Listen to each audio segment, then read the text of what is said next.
Que con las máquinas actuales, desde ahí, puedes hacerlo igual que si te pasas ahí. Sí, sí. Pues tienen zoom y tienen todo.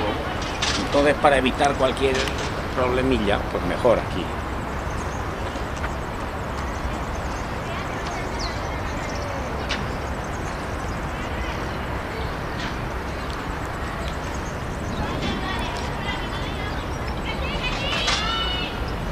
Venga, Álvaro, que vas a hacer un marcón, que lo importante es la marca.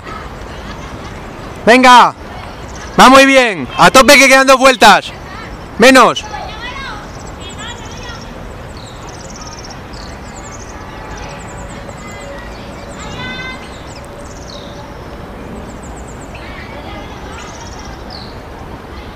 Álvaro es el segundo, ¿verdad? Sí, Tiene buen estilo.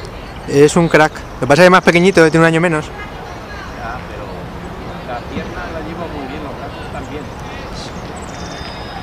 El ritmo va algo dormilete, pero la amplitud de las arcadas es muy buena para un corredor así de bueno. Sí, sí, sí, lo hace muy bien. Sí, mejor que el que va tercero, Aquel va más estilo Keniata que tiene la estatura de este que viene.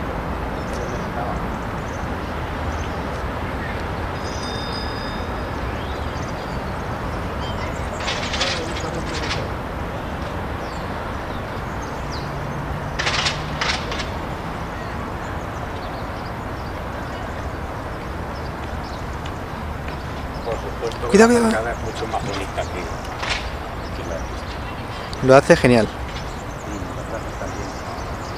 Los golpes. Esa zancada es buenísima. Tiene un estilo natural.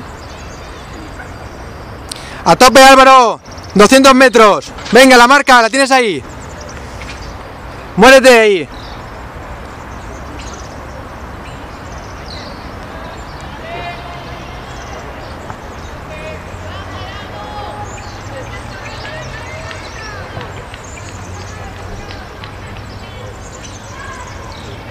Y luego.